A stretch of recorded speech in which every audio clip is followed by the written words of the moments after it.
आप सभी को मेरा नमस्कार, गुड इवनिंग, सत श्री अकाल, आदाब and thank you very much for joining me live if all you are watching me. My name is Rahul Chaurasia. मेरा नाम राहुल चौरसिया है। मैं गया का निवासी हूँ और आज बहुत सोच कर नमस्कार राहुल भाई, राहुल सेठ भाई, आपको मैं देख पा रहा हूँ। मैं बहुत सोच कर आज मैंने ये फेसबुक लाइव करने का निर्णय लिया है, क्योंकि मैं पिछले कुछ दिनों से गया में था कुछ व्यक्तिगत कारणों से, और मुझे गया के लोगों से मिलने का और गया के लोगों से बात करने का मौका मिला।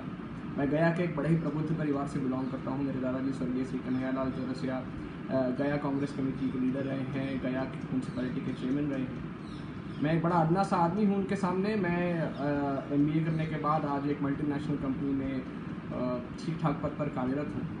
परंतु आज जो मैं जिस बात की चर्चा करना चाहता हूँ वो बिहार और बिहार इलेक्शंस के बारे में चर्चा करना चाहता हूँ। आज मैं जिस बात की चर्चा करना चाहता हूँ वो इलेक्शंस के ऊपर, इलेक्शंस में कैंडिडेट सिलेक्शंस के ऊपर करना चाहता हूँ। मुझे हमारे हिंदुस्तान को आज़ाद हुए आज हम 75वां वर्षगांठ मनाएंगे अगले साल, और हमारे हिंदुस्तान को आज़ाद होने के बाद हम में बहुत सारी कमियाँ हैं, और उस कमियों में से एक है हमारा कैंडिडेट सिलेक्शन प्रोसेस। आप मुझे नहीं मालूम पर क्या कारण है कि देश की बड़ी बड़ी पार्टियां कैंडिडेट को इलेक्शन के सिर्फ 25-30 दिन पहले अनाउंस करती हैं, और क्यों लास्ट तक एक सस्पेंस बना के रखती हैं। क्यों नहीं आप इस आधुनिक ज़माने में जहाँ पे सोशल मीडिया इतना पावरफुल टूल है, जहाँ पे मीडिया इतना पावरफुल टूल है, आप सारे कैंडिडेट्स का स्क्रीनिंग, सारे कैंडिडेट्स के बारे में आप अपने वेबसाइट पे विवरण दे देते हैं।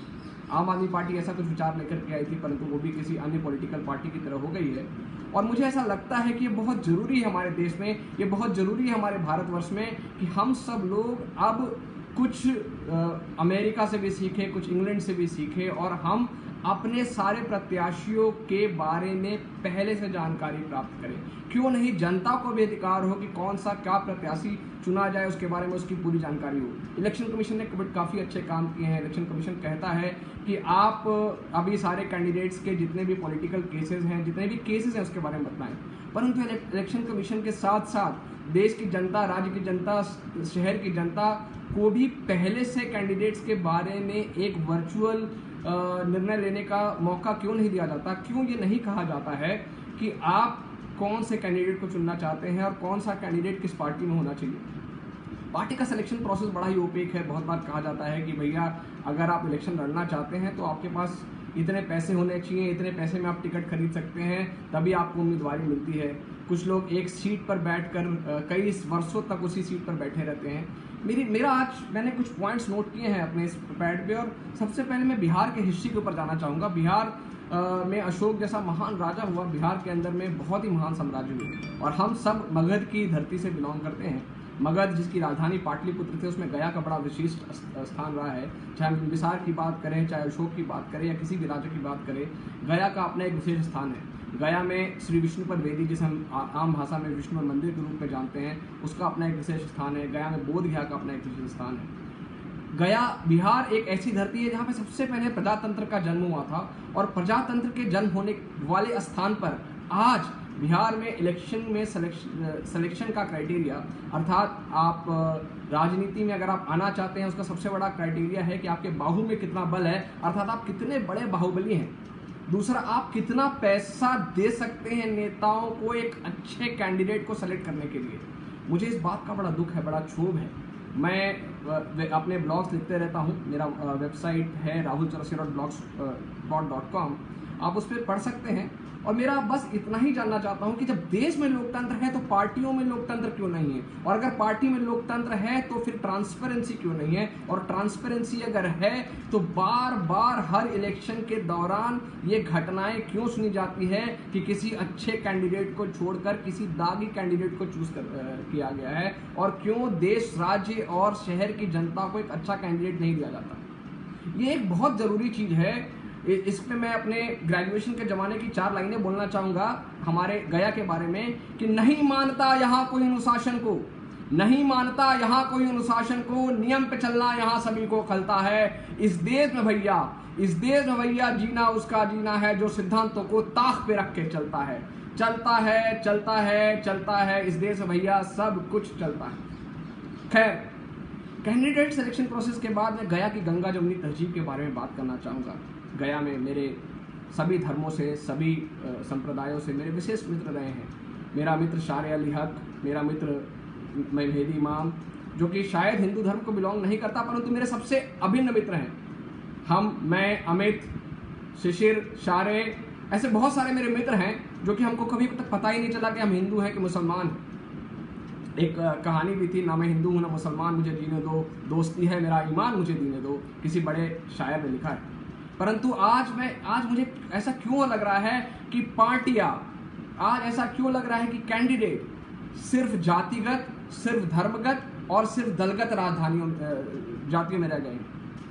मेरा एक मित्र है जिसका नाम चैतन्य है, मुझे बड़ा ही अच्छा व्यक्ति है और मुझे लग रहा था कि शायद वो एक अच्छा कैंडिडेट हो सकता है। कांग्रेस पार्टी ने उन्हें टिकट नहीं दिया, उसके बारे में कांग्रेस का व्यक्तिगत विचारधारा, मैं उनका प्रचार भी करने नहीं आया हूँ, लेकिन मैं ये देख रहा हूँ कि कोई भी अच्छा कैंडिडेट देश की धरती को, गया की धरती को कभी मिला ही नहीं है। पिछले 30 वर्षों से माननीय श्री प्रेम कुमार जी हमारे विधायक हैं और आपको मेरा सादर नमन कि 30 वर्षों तक इलेक्शन लड़ना और इलेक्शन जीतना बहुत मामूली सी बात नहीं है। पर आपको लगता नहीं है कि गया की जनता को दिया हुआ इतना प्रेम, आपको उसी प्रेम से वापस करना चाहिए आदरणीय प्रेम चाचा जी?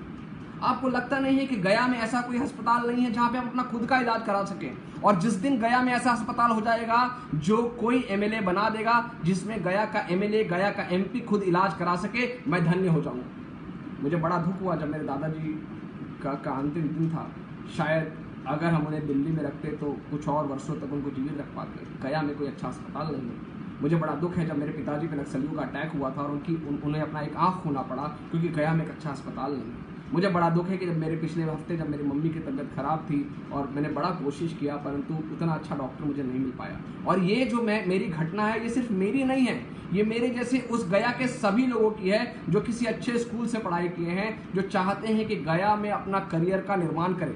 मैं आपसे ये जानना चाहता हूँ, मैं आपसे ये पूछना चाहता हूँ मेरे मित्रों, गया में मैं क्रेन स्कूल का विद्यार्थी रहा हूँ जो कि गया के सबसे अच्छे स्कूलों में गिना जाता है और मैं फादर जोस का बड़ा आभारी हूँ कि हमारे स्कूल को इस मुकाम पर लेकर के आए।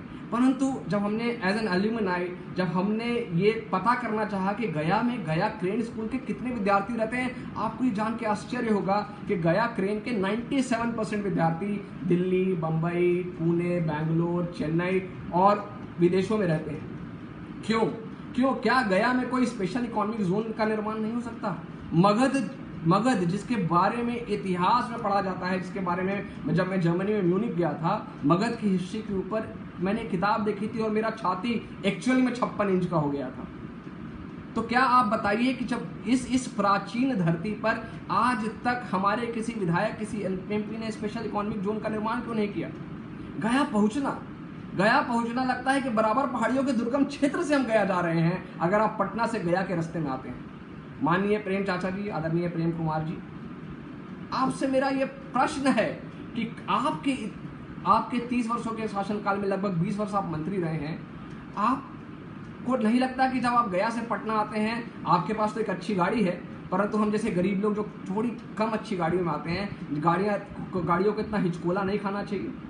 आपको नहीं लगता है हमारे गया के जो मेयर साहब हैं, डिप्टी मेयर साहब हैं, कि गया में आप गया के स्वच्छता की बात करते हैं? मैं अभी 3 दिन पहले गया में था और गया के अंदर में गया का सबसे बड़ा सब्जी का बेचने का जो एरिया है, जहाँ पे गया म्यूनसिपैलिटी का हेड ऑफिस है, वहाँ पे मैंने कूड़े का इतना बड़ा अंबार देखा। मुझे लगा शायद मैं दिल्ली और गाजियाबाद के रास्ते में जा रहा हूँ जहाँ पे कूड़े का एक पहाड़ बना हुआ है। मुझे लगा गया में शायद वही पहाड़ बनाने की कोशिश की जा रही है। कर क्या रहे हैं आप गया की स्वच्छता के बारे में? आप बात करते हैं गया में गंदगी मिटाएंगे, मिटाना चाहिए, आप मेरे बड़े हैं, आपको चाहिए कि गया की गंदगी को मिटाएं। परंतु आदरणीय श्रीवास्तव जी, आपसे मेरा सविनय निवेदन है कि 10 वर्षों से आप गया के मेयर, डेप्यूटी मेयर रहने के बाद, और गणेश पासवान जी जो आपके साथी हैं, उन दोनों के होते हुए गया में गंदगी में हम नंबर 1 आते हैं। क्या मैं गया का एक पढ़ा लिखा प्रबुद्ध नागरिक होने के बाद मेरी ये इच्छा नहीं होती कि मैं गया में आकर कुछ काम करूं, मैं गया में आकर 150 लोगों को रोजगार दूं? एक स्पेशल इकोनॉमिक जोन नहीं, गया में साफ सुथरा नहीं। गया में मेरे मित्र आते हैं, पूजा पिंड प्रदान करने के लिए आते हैं, मैं बड़े लोगों को भेजता हूँ, हम स्मृति से भी जुड़े हुए हैं। लोग आते हैं, यार सब कुछ तो बड़ा अच्छा है पर गया बहुत गंदा है। क्यों? कब तक? विष्णुपद क्षेत्र, श्री विष्णुपद मंदिर, श्री विष्णुपद वेदी, जिसके ऊपर सफाई के नाम पर बड़े कार्यक्रम हुए, बहुत लोग आए, नाचे कूदे, परंतु आप विष्णुपद क्षेत्र का देख लीजिए। मुझे बड़ा दुख होता है ये देख करके कि आज भी विष्णुपद क्षेत्र का वो हालत है। शायद अहिल्याबाई होलकर की भी आत्मा बड़ी क्षुब्ध हुई होगी कि मैंने जो इस वेदी को एक मंदिर का रूप दिया और इसका सुंदरता दिया, और गया पाल ब्राह्मण जो इतना मेहनत करके इसको अच्छा रखने का प्रयास कर रहे हैं, उसकी मदद के लिए कोई ना विधायक, न कोई गया का मेयर, न कोई भावी विधायक आता है। आप उनको छोड़ देते हैं कि भाई साहब मंदिर भी हमारे कब्जे में दे लो आप। अगर आपकी नीयत अच्छी है तो कोई ब्राह्मण, कोई पंडा आपको मना नहीं करेगा, परंतु आपकी नीयत में खोट है। अगर आप मंदिर का पैसा मंदिर के निर्माण में इस्तेमाल करेंगे और एक सही व्यवस्था लेकर के आएंगे, शायद हम सब खुश हो जाएंगे। लेकिन आप सिर्फ कब्जा करना चाहते हैं। आपकी इच्छा है कि बस किसी भी तरह से येन केन प्रकारेण हम धन पर कब्जा कर ले। धन पर कब्जा करना बड़ा आसान है, परंतु प्रभु पर कब्जा करना बड़ा मुश्किल है मेरे मित्र। आदरणीय श्री प्रेम कुमार जी, आदरणीय श्री मोहन श्रीवास्तव जी, अब मेरे गया की जनता से एक सवाल है और मैं आपको इस सोच के साथ अगले 5 मिनटों में अपना ये फेसबुक लाइव खत्म करना चाहूंगा। मैं आपसे पूछना चाहता हूं, मुझसे कुछ लोगों ने कहा क्या जब दल नहीं है, सिंबल नहीं है, तो हम लोग को कैसे सुन सकते हैं? क्या गया में एक नया इतिहास नहीं बन सकता? क्या आप सबसे अच्छे कैंडिडेट को नहीं सुन सकते? और अगर आप सबसे अच्छे कैंडिडेट को चुन सकते हैं तो मेरा आपसे निवेदन है कि कृपया करके आप अपने कैंडिडेट के लिस्ट में जो सबसे अच्छा कैंडिडेट देखे उसको चुने। जरूरी नहीं है चैतन्य मेरा मित्र है और अगर चैतन्य में आपको लगता है कि उसमें कोई दोष है तो आप उसको चुने, नहीं। परंतु अगर आप उसमें दोष दिखा दे, मैं चाहूंगा मेरे मित्र को कि आप वो अपना दोष का सुधार करें। परंतु जिनके पीछे 30 साल का इतिहास है और उन्होंने विकास नहीं किया, जिनके पीछे 12 साल का इतिहास है और गया की गंदगी नहीं मिटाई, मैं व्यक्तिगत चीज़ों पे नहीं जाऊंगा। हो सकता है उनके ऊपर कोई केस किया गया हो और वो केस सही हो या गलत हो, मुझे इस बारे में जानकारी नहीं है, तो मैं व्यक्तिगत आक्षेप करने में मैं नहीं चाहूँगा। परंतु गया को पूरा गया प्रमंडल आज की डेट में हमारे जो विधायक हैं बड़ा खुश होते हैं अपने आप को बाहुबली कहलाने में। हालांकि प्रेम कुमार जी को बाहुबली की संज्ञा नहीं दी जा सकती। कल मेरे शिक्षक से मेरी बात कर रही थी, उन्होंने कहा, एक बड़ी अच्छी पंक्ति कही कि अगर प्रेम कुमार जी ने गया का विकास नहीं किया है तो गया का नाश भी नहीं किया है। और यही कारण है कि शायद आप पिछले 30 वर्षों से जीत भी रहे हैं, परंतु आपको ये नहीं लगता कि आपको गया का विकास कर देना चाहिए था? आपको नहीं लगता कि गया में एक हॉस्पिटल, गया पटना रोड और गया में आने वाले सारे रोड 4 लेन के होने चाहिए? गया में एक ऐसा स्कूल होना चाहिए, हम दिल्ली की बातें सुन रहे हैं, मैं दिल्ली में रहता हूँ, गया में एक ऐसा स्कूल होना चाहिए जिस स्कूल में आपके और मेरे बच्चे भी पढ़ सके। सिर्फ क्रेन और नाजरत के पीछे दौड़ लगी हुई है, मेरी जान पहचान है, मैं पढ़ने में अच्छा हूँ या फिर मैं क्रेन के आसपास रहता हूँ तो एडमिशन करवा सकता हूँ, किंतु गया के आम नागरिक कैसे करवा सकते हैं? एक स्पेशल इकोनॉमिक जोन अगर गया में होता, मैं शायद एक एंटरप्रेन्योर बन जाता। आत्मनिर्भर भारत की हम बात करते हैं, माननीय श्री मोदी जी ने आत्मनिर्भरता की बात की, मुझे बड़ा अच्छा लगा। मैं भी चाहता हूं कि मैं एक एंटरप्रेन्योर बनूं। मैं कितने दिन तक, पिछले 15 साल से नौकरी कर रहा हूँ, किसी बड़े कॉर्पोरेट में नौकरी कर रहा हूँ, कितने दिन तक और क्यों नहीं मेरे साथ गया के 200, 400, 500 और लोग नौकरी करें। परंतु नौकरी करने के लिए आप मुझे छोटी सी एक स्पेशल इकोनॉमिक जोन की, थोड़ी टैक्सेशन की, थोड़ा इंफ्रास्ट्रक्चर की सुविधा तो दीजिए। आप देखिए हम कितने सारे लोगों को अपने साथ लेकर के आते हैं। और गया में भय मुक्त माहौल को आप जारी रखिए। हम नहीं चाहते हैं कि हमें डर लगे कि रात को हम 8 बजे के बाद निकल रहे हैं, मेरी गाड़ी को कोई मेरे से बंदूक लगा करके छीन लेगा। मैं नहीं चाहता हूं कि मुझे इस बात का डर हो कि मैं गया के प्रबुद्ध लोगों के साथ, गया के बाहुबलियों के साथ जुड़ा हुआ नहीं हूं और मैं बिजनेसमैन हूं तो मुझे बिजनेस करने नहीं दिया जाएगा। अगर मेरे स्कूल के आज 1000 से ऊपर डॉक्टर हैं, वो लोग भी गया में वापस जाते हैं। हमने अपने एल्यूमिनाई ग्रुप में बात किया कि गया में एक विश्व स्तरीय अस्पताल का निर्माण किया जाए, परंतु क्या है कि अगर हम विश्व स्तरीय स्कूल का निर्माण करेंगे, अस्पताल का निर्माण करेंगे और आप लेवी लेने के लिए, आपके लोग हमसे पैसा लेने के लिए नहीं आएंगे, हम चाहे कितना भी फिलैंथ्रोपिक काम करें। ये कुछ बातों को कहते हुए मैं विनम्र निवेदन करता हूं कि आप कैंडिडेट को चुनिए। आप गूगल पे सर्च कीजिए, गूगल बाबा सब जानते हैं। आप उस अच्छे, आपके पास ये मौका 5 साल के बाद आएगा, आप उसी व्यक्ति को चुनिए जो दलगत राजधानी, दल के दलदल में हो या ना हो जरूरी नहीं है, परंतु वो व्यक्ति महान हो जिसके ऊपर आप कभी भी पहुंच सके। मेरा बस यही आपसे निवेदन है, मेरा बस यही कहना है। और हमने पास्ट के इलेक्शन में भी देखा है, एटलीस्ट अब इतना हो गया है कि कम से कम बूथ नहीं लूटा जाएगा, परंतु आप अपने आप को न लूटने दें। कुछ लोग अभी पैसा खिलाना चाहेंगे। बिहार के अंदर में भी पैसे का बड़ा खेल चल रहा है और खेल चलता रहेगा। मुझे आपसे बस यही विनम्र निवेदन है, मेरे गया के मित्रों, मेरे गया के दोस्तों, जो 19 लोग मुझे देख रहे हैं, जो 30 लोग पहले थे और जो बाद में ये वीडियो देखेंगे, मेरा उनसे बस यही विनम्र निवेदन है, हाथ जोड़कर ये निवेदन है कि कृपया मेरे गया को मेरा ड्रीम सिटी बना दे। कृपया मुझे गया में वापस बुलाने के लिए अगले 5 वर्षों में, अगले 7 वर्षों में, अगले 10 वर्षों में ऐसा माहौल, ऐसा इंफ्रास्ट्रक्चर दे कि मैं गया में आकर मेरे 500, मेरे 1000 युवा साथियों को नौकरी दे सकूं। आप कृपया गया में ऐसा इंफ्रास्ट्रक्चर बना दें कि मैं गया से पटना एयरपोर्ट 1.5 घंटे में ट्रैवल कर सकूं। आप गया एयरपोर्ट को इतना बड़ा बना दें कि गया एयरपोर्ट के अंदर में हर जगह से हवाई जहाज आ सके और हम जैसे लोग गया का चौमुखी विकास कर सके। गया में टैलेंट की कमी नहीं है।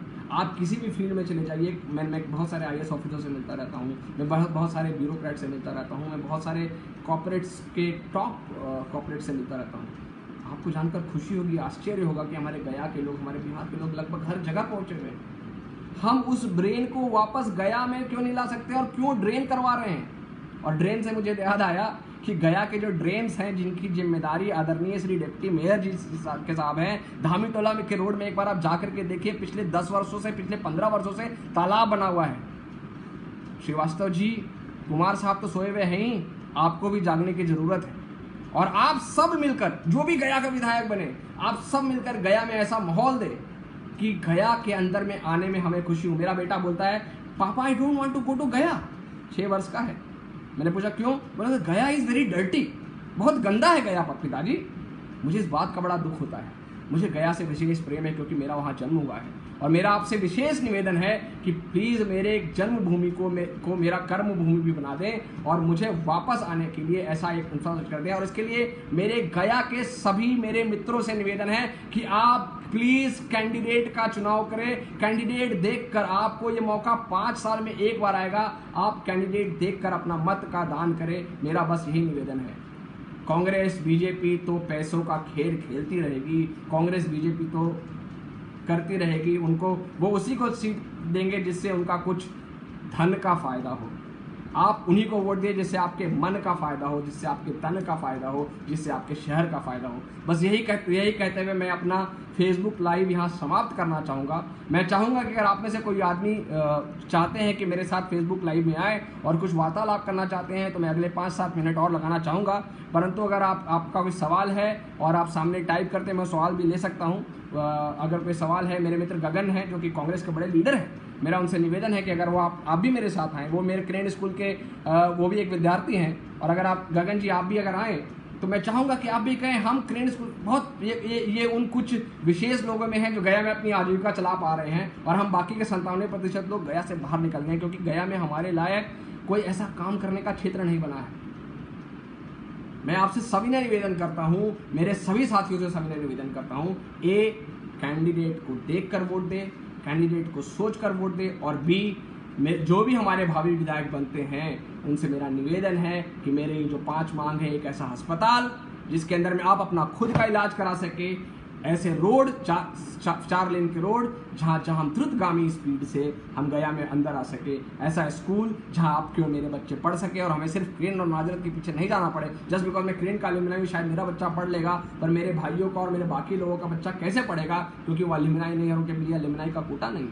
एक ऐसा स्पेशल इकोनॉमिक जोन जो कि अगर मैं अगले 4-5 वर्षों में अपनी कुछ जमा पूंजी के साथ गया में एक बड़ा फैक्ट्री खोलना चाहता हूँ। अगर मैं विकास खेर जी को आमंत्रित कहूँगा अपने इसमें, हमारे साथ हमारे गया के एक बड़े विशिष्ट मित्र विकास खेर जी भी जुड़ रहे हैं। एक ऐसा स्पेशल इकोनॉमिक जोन बनाए। सैयद काशिफ आजाद मेरे बड़े भाई भी हैं, वो मुझे देख रहे हैं और मेरा उनसे भी निवेदन है कि आकर के हम सब लोग निवेदन करते हैं कि प्लीज ये जो मेरे 5 डिमांड है, गया के लिए एक बहुत बढ़िया हॉस्पिटल जिसमें आप अपना इलाज करा सके, गया के वो रोड, हर रोड 4 लेन का हो, गया में एक ऐसा स्कूल, सिर्फ हमको क्रेन, नाजरत, ज्ञान भारती के पीछे नहीं जाना पड़े, ऐसे स्कूल, सरकारी स्कूल भी जहां हम सब लोग जा सके। गया में स्पेशल इकोनॉमिक जोन, जिसके अंदर में हम अपना अपनी फैक्ट्रियां खोल सकें, अपने रोजगार का साधन बना सकें और गया को ट्रेलर फ्री बना सके। ये अगर आप काम कर पाते हैं, गया एक बहुत ही विकसित प्रदेश बन सकता है। गया में बेंगलोर, पुणे, चेन्नई, पटना, इनसे कहीं ज्यादा संभावनाएं हैं।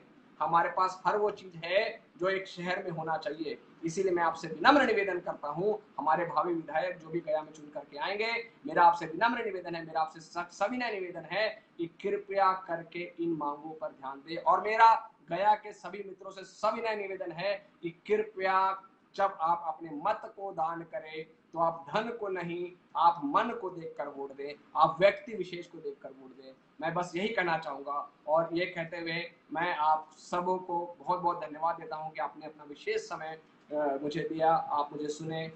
पीछे की कुछ किताबें हैं जिससे मैं ज्ञान अर्जन करता रहता हूं, और मैं कोशिश करूंगा कि अपनी ज्ञान की वाणी आपके साथ देता रहूं। मेरा एक पेज है गया कनेक्शन, जिसमें आप सभी लोग जुड़ सकते हैं, और गया कनेक्शन में भी ये लाइव वीडियो थोड़ी देर में आ जाएगा।